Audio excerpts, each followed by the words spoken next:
इस दुनिया में लोगों पर जेनेटिक इंजीनियरिंग की गई है। इसका असर यह है कि इंसान के हाथ पर एक टाइमर चलने लगता है। जैसे ही उस टाइमर का समय खत्म होता है, इंसान की जिंदगी भी खत्म हो जाती है। यहाँ एक और बड़ा नियम है, जब कोई इंसान 25 साल का होता है, उसी पल उसकी उम्र बढ़ना रुक जाती है और उसके हाथ पर सिर्फ 1 साल का टाइमर शुरू होता है। मतलब साफ है, उसके पास जीने के लिए सिर्फ 1 साल का समय बचा है। अगर आगे जीना है तो टाइमर कमाना जरूरी है। इस दुनिया में पैसे से ज्यादा टाइमर की कीमत है। लोग एक दूसरे को अपना टाइमर दे सकते हैं और अपने टाइमर को कैप्सूल में जमा भी कर सकते हैं। मूवी की शुरुआत में हमें बिल नाम के आदमी को दिखाते हैं। वह अपनी मदर के साथ डेल्टन शहर में रहता है। डेल्टन एक गेटो एरिया है जहां ज्यादातर लोग गरीब हैं। यहाँ हर इंसान को रोज मेहनत मजदूरी करनी पड़ती है, क्योंकि किसी के टाइमर पर 24 घंटे से ज्यादा टाइमर नहीं होता है। आज बिल की मदर का बर्थडे है। बिल उन्हें बर्थडे विश करता है। तभी हमें दिखाई देता है कि उसकी मदर भी बिल्कुल उसी उम्र की लग रही है। दोनों एक जैसे दिखाई देते हैं। वजह साफ थी, 25 साल के बाद यहाँ कोई बूढ़ा नहीं होता। सबको सिर्फ टाइमर कमा कर जिंदा रहना पड़ता है। फिर मदर बिल को बताती है कि उसके पास सिर्फ 3 दिन का टाइमर बचा है। उन्हें इलेक्ट्रिसिटी बिल और बैंक का लिया हुआ लोन 3 दिन के अंदर चुकाना है। यह सुनकर बिल कहता है कि वह फैक्ट्री में काम करेगा और सारे बिल पे कर देगा, लेकिन मदर उसे मना कर देती है। वह कहती है कि आज वह खुद ओवर टाइम करेगी और घर नहीं आ पाएगी। वह बोलती है कि ओवर टाइम करके इलेक्ट्रिसिटी बिल और लोन चुका दूंगी, क्योंकि उन पर बहुत ज्यादा कर्जा है। मदर जाते जाते बिल से कहती है कि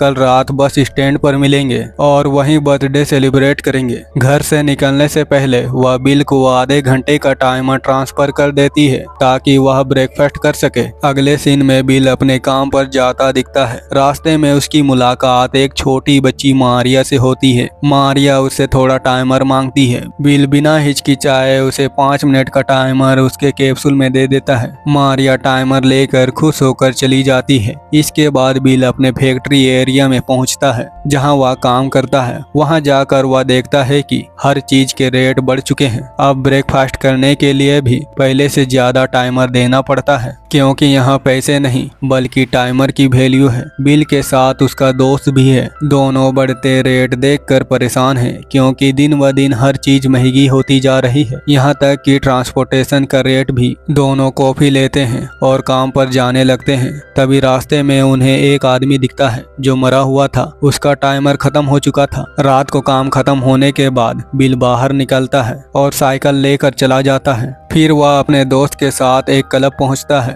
क्लब में उसका दोस्त बहुत ज्यादा ड्रिंक करने लगता है। उसी क्लब में बिल एक और आदमी को देखता है जो बहुत अमीर इंसान है। उसके पास 100 साल का टाइमर है, यानी उसके हाथ पर 100 साल का टाइमर मौजूद है। जब वह आदमी ड्रिंक कर रहा था, तब बिल की नजर उसके हाथ के टाइमर पर जाती है जहां बहुत ज्यादा टाइमर दिखाई दे रहा था।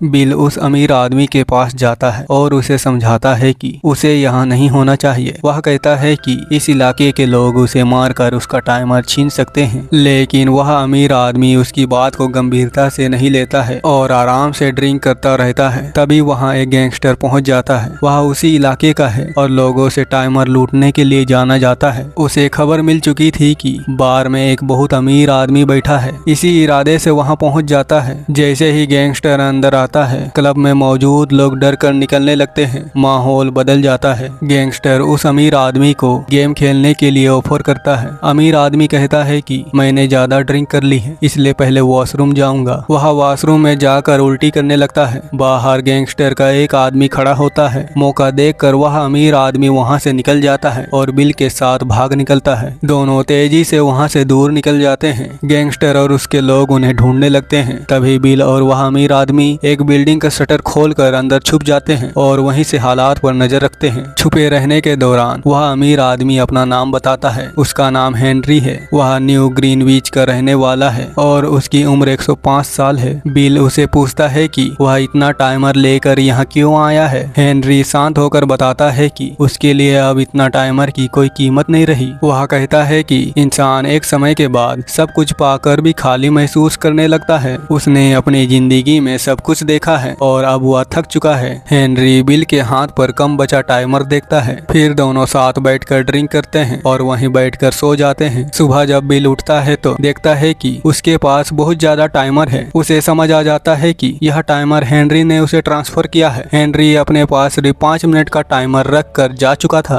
दूसरी तरफ हेनरी अकेले रहता है। कुछ देर बाद उसका बचा हुआ समय भी खत्म हो जाता है और उसकी जिंदगी भी समाप्त हो जाती है। बिल को अब यकीन हो जाता है कि उसे यह टाइमर हेनरी ने दिया है। इसके बाद बिल अपने दोस्त के पास जाता है और उसे पूरी बात बताता है। वह कहता है कि हेनरी नाम का आदमी ने उसे 1 सेंचुरी का टाइमर दिया है। वह अपने दोस्त को 10 साल का टाइमर दे देता है। उधर दूसरी तरफ बिल की मदर सभी बिल्स और बैंक का लोन चुका चुकी थी। अब वह फिर से डेल्टन लौटने का सोचती है। बस ड्राइवर उन्हें बताता है कि बस का रेट अब बढ़ गया है, अब 1 घंटे की जगह 2 घंटे का टाइमर लगेगा। लेकिन बिल की मदर के पास सिर्फ 1.5 घंटे का टाइमर था। उन्हें एहसास होता है कि समय बहुत कम है। वह जल्दी जल्दी घर की तरफ बढ़ने लगती है। वहीं बिल अपनी मदर का इंतजार कर रहा था, लेकिन वह बस में नहीं आती। बिल बेचैन होकर उन्हें ढूंढने निकल पड़ता है। बिल की मदर अपने बेटे तक पहुंचने की कोशिश कर रही थी, लेकिन रास्ते में उसकी टाइमर खत्म हो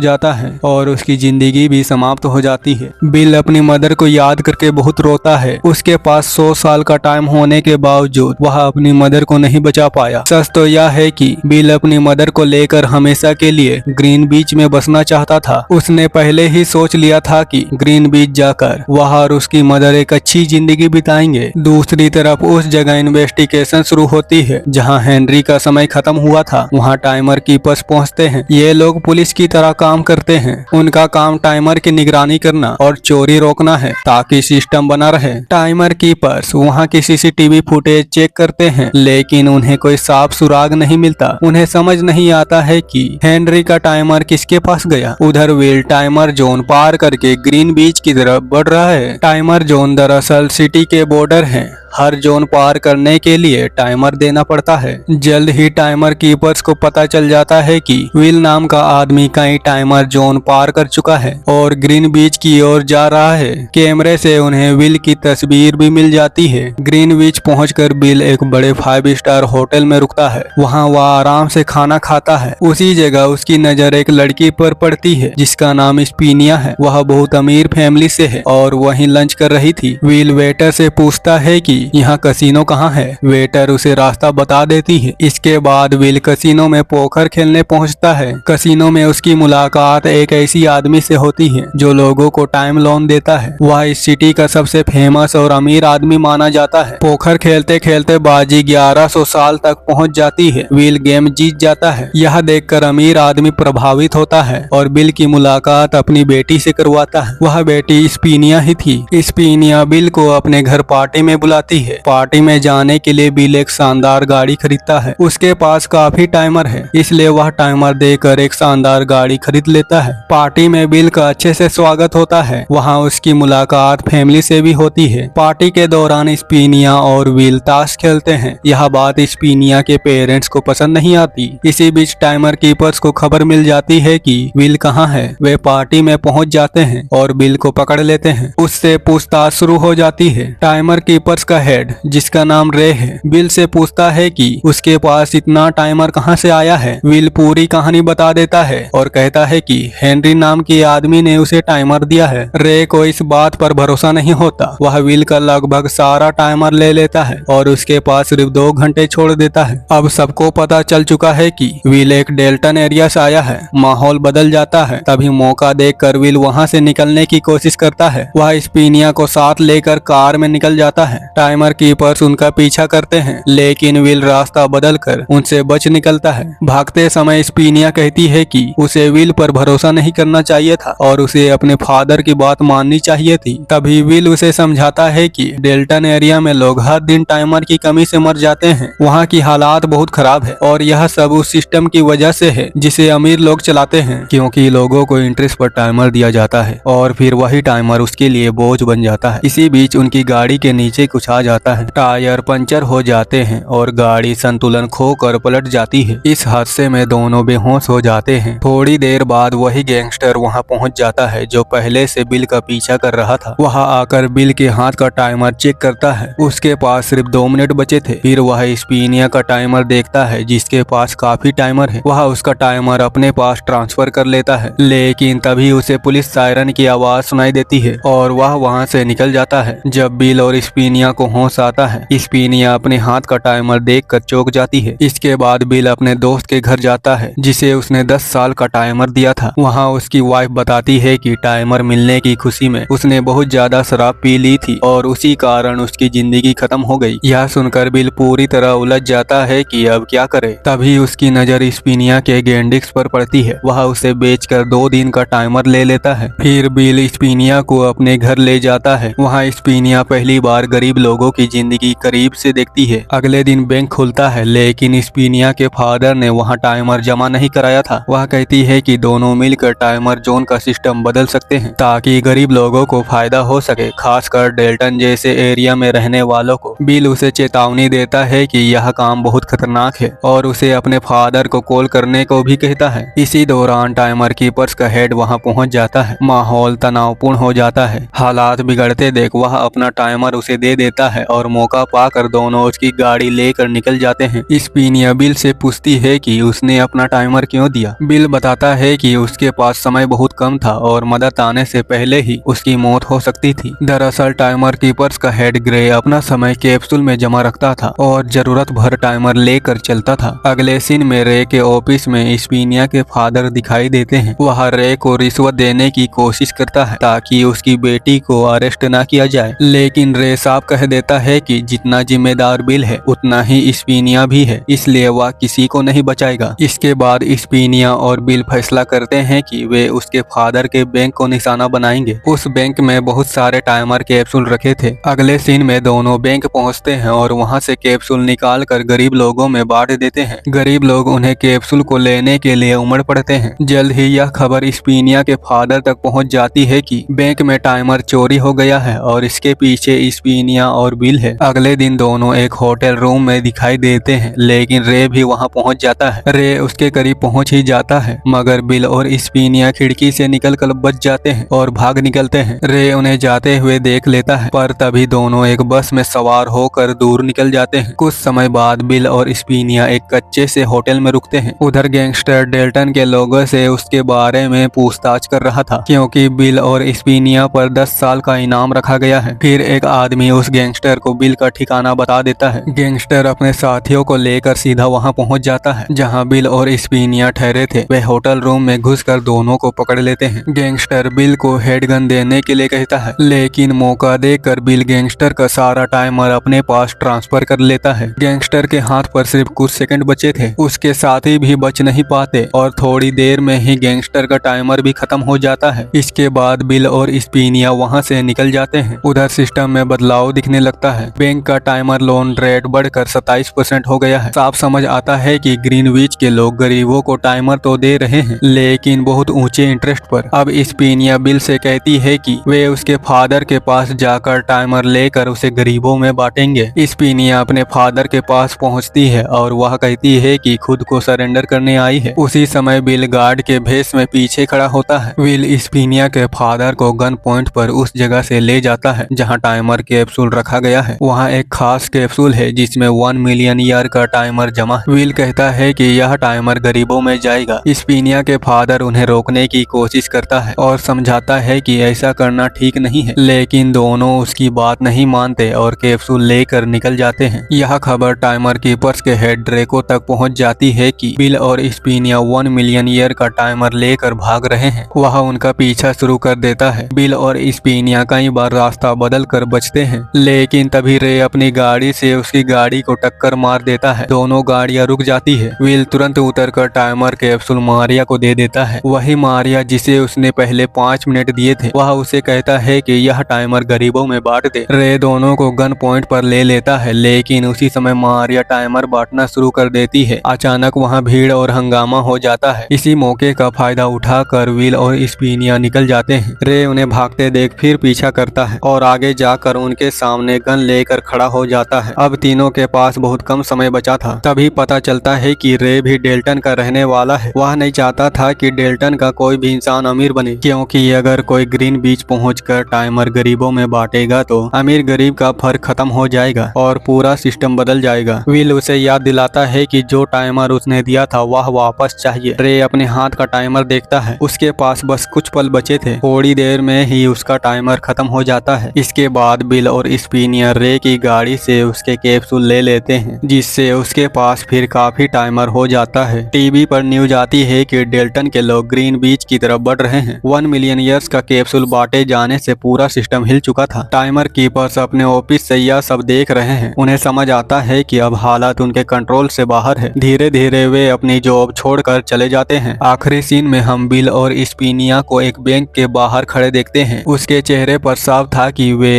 एक और बैंक को निशाना बना रहे हैं और इसी मोड़ पर कहानी खत्म हो जाती है।